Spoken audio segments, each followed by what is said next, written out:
Welcome to the Profitable Painter Podcast. The mission of this podcast is simple: to help you navigate the financial and tax aspects of starting, running, and scaling a professional painting business. From the brushes and ladders to the spreadsheets and balance sheets, we've got you covered. But before we dive in, a quick word of caution. While we strive to provide accurate and up-to-date financial and tax information, nothing you hear on this podcast should be considered as financial advice specifically for you or your business. We're here to share general knowledge and experiences, not to replace the tailored advice you get from a professional financial advisor or tax consultant. We strongly recommend you seeking individualized advice before making any significant financial decisions. This is Daniel, the founder of Bookkeeping for Painters. And this is Richard, tax director with Bookkeeping for Painters. How you doing today, Richard? I'm doing pretty good. Getting ready for the weekend. It's a beautiful Friday afternoon. We're kind of like the downhill side of summer here in the upper Midwest. So it's still warm, but it's not quite as hot. Yeah. It's nice, but I have to mow my lawn more often now. Yeah, it's crazy how fast the summer went by. It's insane. But I know. Yeah. So today we are talking about bonus depreciation. Super exciting. It's not often that the IRS uses terms like bonus, so it makes me feel excited. Yeah. It's like you won something on a game show. Yeah. Here's you pay your taxes and you get yourself a bonus. Yeah. So but we'll dig into this topic, and it's probably not as cool sounding as, I mean, it's cool. It can be cool, but it's not cool. It's not good for everybody to take it, but we'll dig into that and go through when it might make sense to do bonus depreciation, do bonus depreciation, and when it might not, and some things to consider. So first of all, we probably should just talk about what is depreciation and when do we use it? Yeah. Depreciation is kind of a misunderstood thing sometimes. So kind of put it in a nutshell, you have two types of business expenses. You have your normal everyday expenses that you pay for and you write off as a deduction in the same year that you purchased it. So, for example, you go out and you buy copier paper and copier toner. That's going to get used up within the year. You write that off in the year you buy it. But let's say you go and you buy yourself a brand new copier and you spend $10,000 on this piece of equipment that's going to last for 7 years. Well, the IRS doesn't want you to just write off $10,000 in the year that you purchased it, because this is something that has a lifespan of more than 1 year. They want you to stretch it out. So in this case, you would depreciate this over the recovery period, which in the case of a copier would be 7 years. And different assets have different recovery periods. Some can be short as 3 years. Some can be as long as 15 or 20, or if it's real estate, it could be even 39 years. But that's the big difference between like a normal expense and a capital asset that has to be depreciated. Okay, so basically, when you buy one of these assets, you can't just take the full deduction in the year you buy it. Generally speaking, you have to take a portion of the deduction over the useful life of that asset. Right. That's the concept behind it. Yeah. Now, to know if something is going to be depreciated or not, there's pretty much like 4 questions. And if you answer yes to all these questions, then it's probably something that's going to be depreciated. And the first thing is do you own the property? So you can't depreciate something that you don't actually own. So if you're renting a car, that's different than if you own a car. If you're renting a copier, lease payments would be immediately expensed, whereas purchasing a copier, they would be depreciated. The second question is the property being used in a business to produce income? So only business property gets depreciated. your personal property, your personal vehicle or jet ski or camper, those do not get depreciated unless you're using that to generate income in a actual business. If you're using it for hobby income, then there's no deduction. The third question is, does the property have a determinable useful life? Most things that you buy are going to have a determinable useful life. We can kind of put a number on how long a copier lasts or how long a tool is going to last. Things that are kind of like intangible, things like patents, non-compete agreements, those are handled with amortization and are kind of outside the scope of what we're talking about. And then, is that useful life more than 1 year? If it's more than 1 year, it gets depreciated. If it's going to be used up and consumed within 1 year, we just write it off as an expense in that year. And just kind of a little side note on that, we can probably imagine some situations where we have very inexpensive assets that are going to last more than 1 year. Maybe we buy a $400 laptop or $1,000 cell phone. Seems like kind of a nuisance to have to. Yes. Although if you use a screwdriver like I do, you might not get a full year out of it. You're probably better with your tools than I am. Yeah. But yeah, right. You don't want to have to depreciate a screwdriver. So the IRS does have a safe harbor. It's $2,500. If you purchase something $2,500 or less and you want to write that off fully in the year you buy it, you go ahead and do that, even if it does have more than 1 year's worth of life.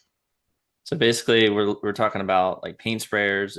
If the paint sprayer is like over 2,500, which some of them are, if it's over $2,500, you got to depreciate it instead of taking the full deduction in the year that you buy it. Generally speaking, but there are some exceptions we'll talk about, and then the other assets that you might have in your painting business would be vehicles. Obviously, there's an asset that lasts several years, so that might be another type of asset that you have, or maybe a generator.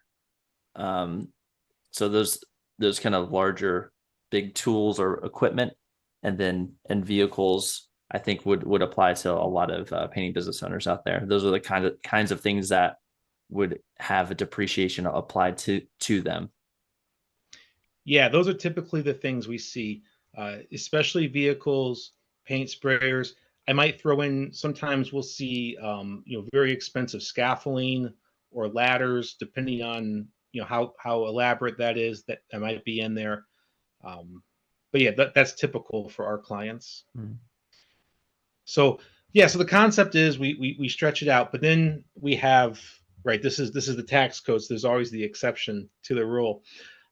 We have things that can accelerate depreciation, namely Section 179 of the tax code. And more recently, we have what's called bonus depreciation. And these are provisions that allow us to either fully expense these capital assets in the year that they're purchased, or expense a portion of them more than we normally would be able to. So Section 179 has been around for quite a while, but bonus depreciation is new since 2018. Bonus depreciation kind of expands on what Section 179 does, and does it a little bit better, but it's also a temporary provision. So from 2018 to 2022, being last year, bonus depreciation was available for 100%. You buy a $10,000 paint sprayer, you write off the full $10,000. Now that we're in 2023, we're starting to see bonus depreciation phase down. 2023, we're down to 80%. So now with that paint sprayer, we're only writing off $8,000. Next year, it will be 60%, 2025, 40%, 2026, 20%, and then it's designed to phase out completely in 2027.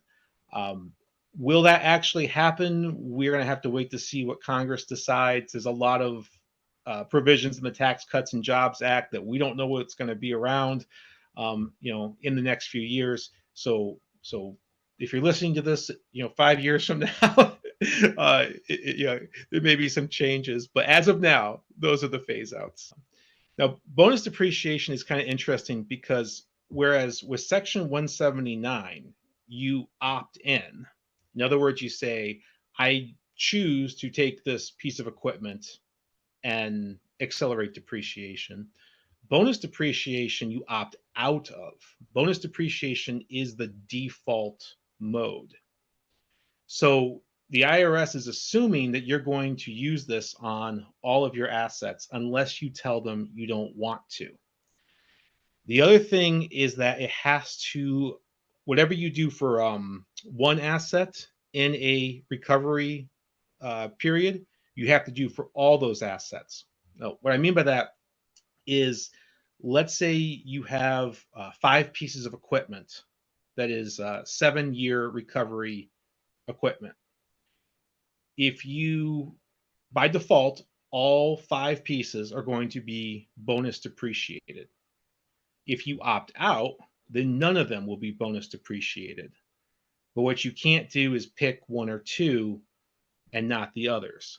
If you want to do that, it is available through Section 179, but that is a big difference between bonus and Section 179. So when you say, I'm kind of confused because why would you ever want to opt out of something where someone's trying to give you a bonus? The IRS is saying, hey, here's some bonus depreciation. And I'm going to say, no, thank you. I'm good. I want to go ahead and pay taxes and stuff. Why would someone want to do that? That's a good question. So with what I'm calling accelerated depreciation, whether it's bonus or 179, keep in mind that this is not a gift from the IRS. This is your tax deduction that they are allowing you to take earlier than you normally would. Now, a lot of times that makes sense because keeping our money, we can put that money to work for us. We can do good things with it.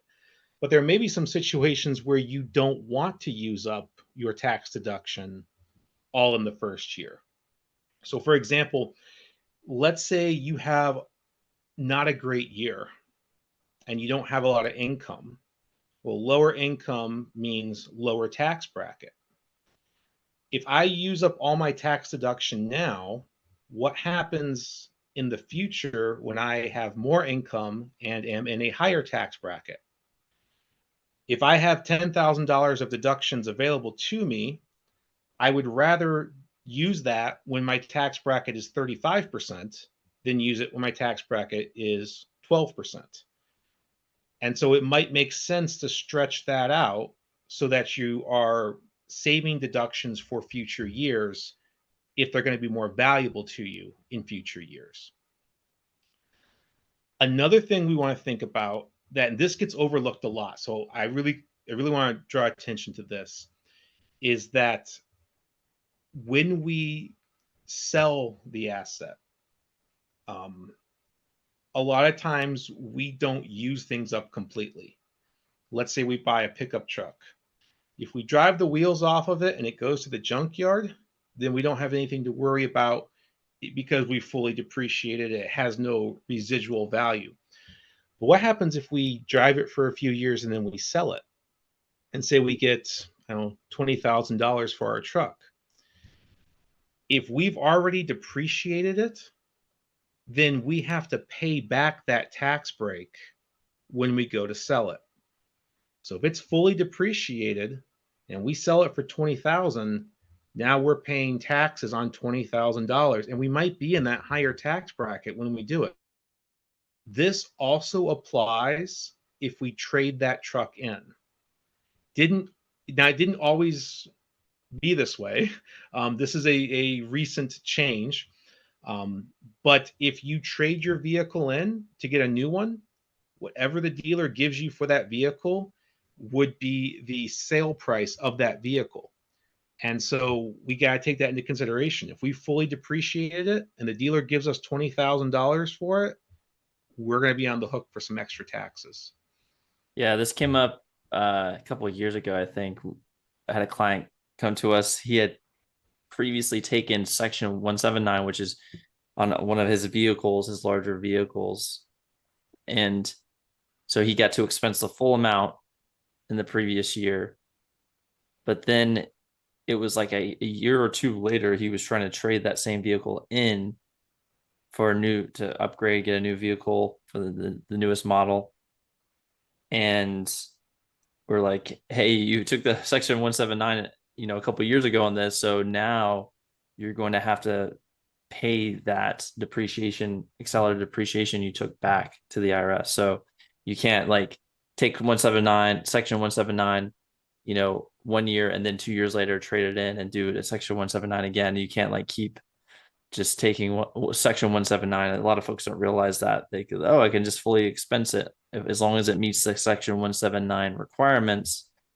Then I can just keep doing that and just trading my vehicles in and getting a big deduction. Exactly. It's very easy to see the big tax breaks up front, but we need to stop and think about what happens when we go to dispose of the property. And dispose means sell, trade in, or convert to personal use. So we can't take the pickup truck that we were using for work and then give it to ourselves a few years later and not expect to recapture that depreciation. So definitely a conversation to have with your tax preparer, and try to understand like the long-term effects. It may very well be in your interest to get your tax break up front, especially if you're going to completely use up that vehicle. But if you intend to trade it in right away, or you intend to maybe convert that to personal use within a year or two, be aware of the consequences of accelerating depreciation. Yeah, another common thing I see folks come to us and a lot of folks know about the Section 179 now and bonus depreciation. So they might kind of know like, oh, yeah, that's something I want to make sure I take for my vehicle. Or maybe they had just taken it on a previous year. And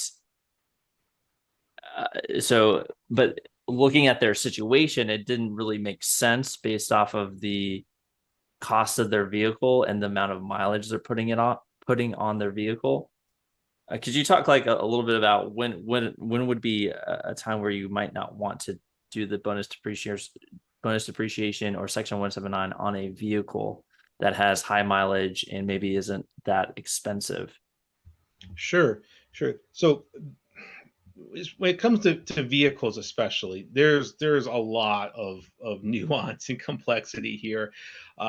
It How you expense it's going to depend a lot on, you know, do you own the vehicle? Does your business own the vehicle?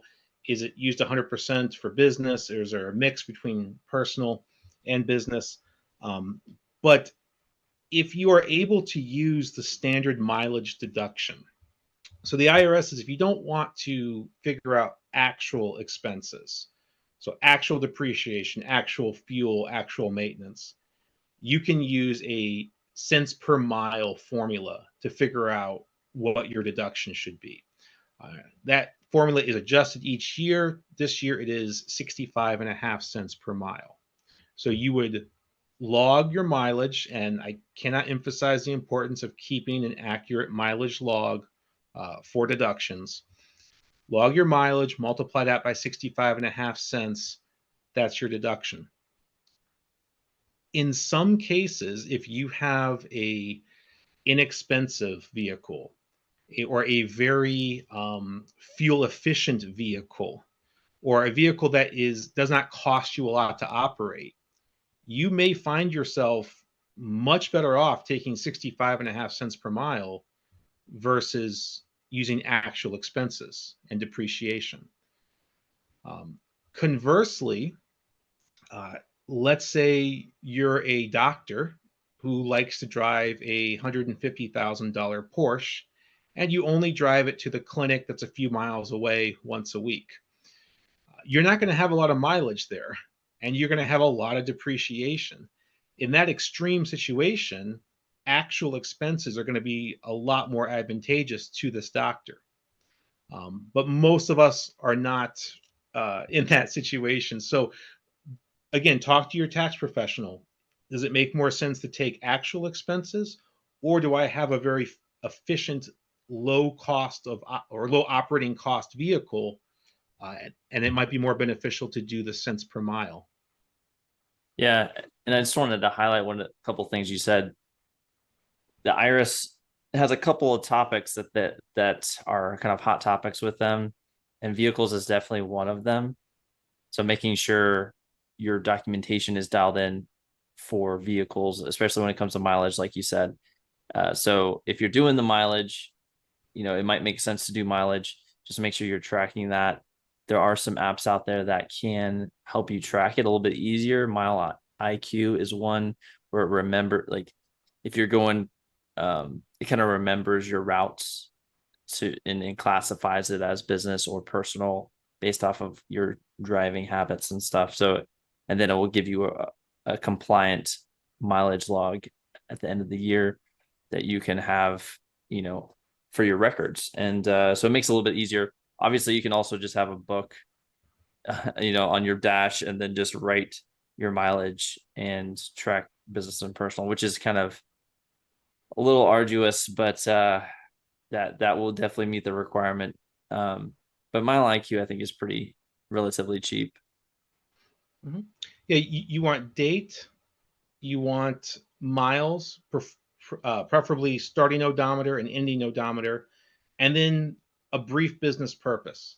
Uh, Meet with client, quality control check, whatever. It doesn't have to be super detailed. Don't just write business next to everything. Those logs have been disallowed under examination. And then another thing, it needs to be contemporaneous. So it needs to be filled out, when the driving happens. If we wait to the end of the year and we try and like reconstruct it from memory, those logs usually get disallowed under examination. So this is kind of a, cover your butt type thing. And I know it's, a pain in the neck and we don't really want to have to add more paperwork to our day. Uh, but because the mileage deduction or vehicle deductions in general are so valuable, it is worth doing the extra record keeping. Yeah, and I think it's a good case to use some sort of app, and you can um, kind of automate your notes because you're usually doing the same handful of tasks. Going to do an estimate, did an estimate. Going to the paint store. Those things you shouldn't have to type out on your phone 1,000 times. You just select it from a drop down and move on. Yeah.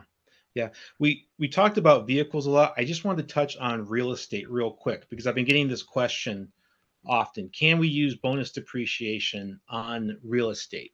So the short answer is not on real estate itself. Real estate being, land which is never depreciable, buildings, that sort of thing. There's special rules for that. Residential is 27 and a half years, commercial is 39. But we might be able to use bonus depreciation on the things inside the building, things that are not components of the building. So furniture, fixtures, things like that. Uh, I heard a tax professional. She gave a neat illustration. She said that when she was a young girl, she had one of those Barbie dream homes, with the plastic set and with all the little things inside. She said if I took the roof off my Barbie dream home, I turned it upside down and I shook it, whatever falls out, I can probably bonus depreciate. Whatever stays in is going to be a component of the real estate. So take that with a grain of salt, but I thought that was pretty smart. So yeah, if you're buying real estate and you want to try to increase some of your expenses, look for things that would fall out under a shake test, generally speaking. So some other aspects with bonus depreciation. So Section 179 required that the asset be brand new. Bonus depreciation just requires that the asset be new to you. So if you purchase a used vehicle or used equipment, bonus depreciation can apply, but it does have to be acquired by purchase. So it can't be gifted to you. You can't inherit it from Uncle Fred. It does need to be something that you pay for with money. You can combine bonus and Section 179. Section 179 is limited to about $1.2 million per taxpayer per year. Bonus does not have a limit. So, these tax strategies can certainly be valuable if used properly. Uh, Kind of jumping back to vehicles, I did want to mention that there is a limit on how much you can depreciate certain vehicles in the first year. So if you have a vehicle that can be used for both personal and business use, like a sedan, or a typical car, and that vehicle is less than 6,000 pounds, you are limited to $20,200 maximum depreciation in the first year. That's bonus and Section 179. That's the max. However, if you have an SUV that weighs more than 6,000 pounds, then there is no limit. Tesla was using this as a selling point for their Model X because the Model X was technically over 6,000 pounds. People were buying these, putting them into their businesses, and being able to fully depreciate them in the first year. If you have a vehicle that is not practical for passenger use, so let's say a work van that only has the 2 seats up front and the rest is built out for cargo, even if that's under 6,000 pounds, you can go ahead and fully depreciate that because that is business only. There is no practical personal use there. So a lot of different rules, a lot of different nuance. We're not going to cover everything today, but I want to throw those out there. Well, one thing we need to cover is, in light of recent news, what about an alien craft with non-human biologics in it? What would that go for? Well, does the taxpayer own the property? uh, is it used for in business to produce income? Yeah, I mean, if it's crashed and they found it, and I guess it's theirs now. Yeah, so yeah, it needs to be acquired by purchase. So we might have to buy that from the aliens and then sell rides in it or something like that. Okay, good, Yeah, good stuff. Okay, yeah. If you get one, Daniel, let me know because I'm curious how those things handle. all right. They probably weigh more than 6,000 pounds. So I don't know. They move like they're just you know weigh nothing. So who knows? All right. that's true. Got to let the tax laws catch up with reality, right? Yeah, exactly. Find that arbitrage there. All right, cool. So I think we covered this topic. Are there any key takeaways we want to kind of hammer home with depreciation for the listeners? Yes. My recommendation is think carefully about your depreciation and talk about it with your tax pro. Simply taking as much accelerated depreciation as possible may not be in your best interest. I'm also going to recommend that you have this conversation well before the end of the year because you may choose to make some purchases before December 31st based on income, tax liability, the fact that bonus depreciation is getting reduced by 20% each year. So there's a lot of tax planning opportunities here, but we need to be proactive and we need to have, intentional planning to make sure that we're getting the most out of them. Okay, awesome. All right, if you have any questions about depreciation, what can you depreciate, what can you not depreciate, or whatever your questions may be, go to Facebook, type in grow your painting business and join the private group, and you can ask any questions you'd like or make recommendations for future podcast episodes. Join in the conversation. We'd love to hear from you. Yeah, absolutely. Let us know your thoughts And thank you for listening. And until next time, um, happy depreciation. Is that a thing? Happy, have fun depreciating. Yeah. All Yes. right.